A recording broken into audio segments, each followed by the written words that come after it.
Yesterday, I had the privilege of taking out Lieutenant Colonel Jim Price to lunch at the American Legion Post. Let's listen to his story. Okay, today I'm here with Jim Price. Jim, what branch of the military did you serve in? The U.S. Army. What years did you serve? From 82 to 2006 on active duty. So full career, my man, and then some. And then I started working for the Army as a civilian counterintelligence agent. Oh, wow. And I did that for 14 additional years. Wow. So total of 38 years. That's a long time. So you knew once you were in then? Well, so that's not how it started out. I was going to join for 4 years and get out.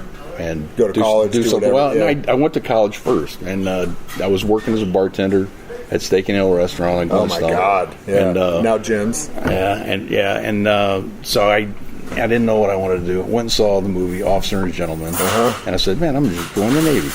And so I went to the Navy recruiter, and he was busy on a personal phone call. I stood in front of his desk for like 4 or 5 minutes. Oh, man, I bet he'd love to hear that. Forget that. The CO is probably rolling around in his grave right now. So I went next door to the Army recruiter, told him I wanted to fly helicopters, and told him I had a college degree, and he told me, man, you can be an Army astronaut. So I signed up as a private, went to Officer Candidate School a couple years later, and retired as lieutenant colonel. Man, that's awesome. Yeah. That's really cool. And you stayed in the Army the whole time? I did. Wow. Do you think your career would have been different had that guy not been on the phone talking to his girlfriend at the time? Probably. A little bit, maybe. You could have still flown, though. Well, yeah. Well, I didn't fly helicopters, as it turns out. What'd you end up doing? So I was an infantry guy for about 4 years. Did the whole airborne ranger thing. Oh, wow. And then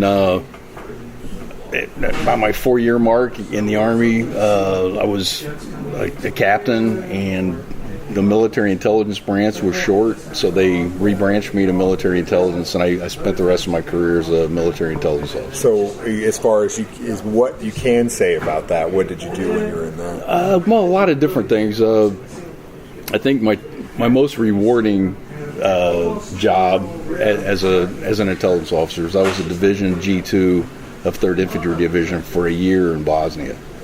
And I had about 160 guys working for me, and we did the daily intel briefings, and it was very interesting. And this is probably when things in Bosnia were pretty insane. Well, it was right.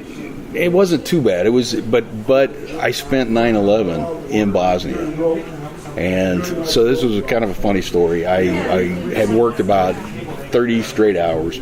So I went to my little hooch. I put a sign on the door that said, "Unless this building is on fire, do not disturb. Wake me up, or I'm not going to be happy." So I'm sleeping, and one of the captains that worked for me is pounding on my door, telling me I got to go over to the the intel center, and I'm like, "Joanna, is this building on fire?" And she's like, "No, it's really important." I went over there, and they had on the giant screen CNN. I watched the second.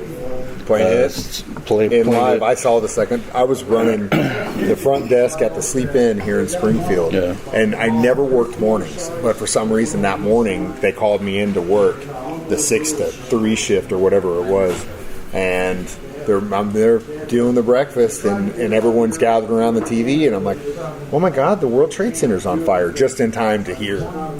And I was just like, "Oh my dear Lord!" Yeah, no, it was that was pretty surreal. So, would they, from your perspective, in another country, because Bosnia obviously there wasn't anyone involved in it that were from Bosnia, right? But what was the stance? Like, what were you guys just like, get ready? Or so what? we didn't know what was going to happen. So Bosnia has basically 3 religious ethnic groups, and one of them is the Bosnian Muslims. Mm-hmm. We did not know if there was a threat to U.S. forces or not in other countries. Yeah, so we locked down, the airfield for 3 or 4 days, and increased our security posture, a lot, and waited, and luckily nothing happened there, but it was it was not a cool experience. I had at the time my son was about 1.5. My wife had dropped him off at the Child Development Center on Fort Stewart, Georgia, so she could do some shopping. And she was off base when it happened, and they wouldn't let her back onto the base for hours. So it was an intense time for all of America. But well, yeah, I mean, and in that day, I remember everyone was just fighting each other at the gas pumps. Yeah. Like we're not going to have gas anymore or anything. Yeah. And I came back right before I was going to leave. My GM was like, "Hey, take your car down to the Quick Trip. There's only still at Quick Trip. Fill your car up. Come back, get mine. Fill your car up." Yeah. And that was like the last 3 hours of my shift, filling our cars up, which Yeah. is so. In retrospect, it's so stupid. Yeah, well, you didn't know what was going to happen. Well, no, and we'd never been involved in it. Yeah. I mean, other than at Pearl Harbor, it never really happened like at that scale before. So yeah, it was all new. Can't believe it's 22 years. Yeah.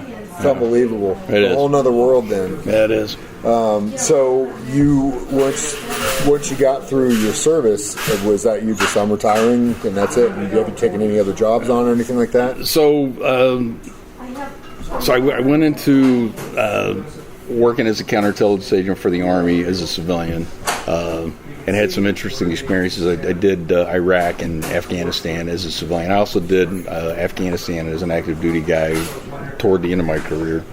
And then I retired about 2 years ago, moved to Ozark, and I haven't worked. I mean, I've been working around the house. I ran for public office. I'm writing a book. I'm starting my own business, and so I'm staying busy. Do whatever the hell you want to do. Yeah, well, yeah, but I'm going to work when I want and do what I want. That's what it's about. That's what it's about. Well, thank you so, Lieutenant Colonel, correct? Yeah. Thank you so much for coming to lunch with me, and thank you for your service. Yeah, I appreciate it. Yeah. Thank you so much for your service, Lieutenant Colonel. If you've got a veteran in your life, I'd love to take him out to lunch at the American Legion Post 639. Just tell me who they are online at 1047thecave.com.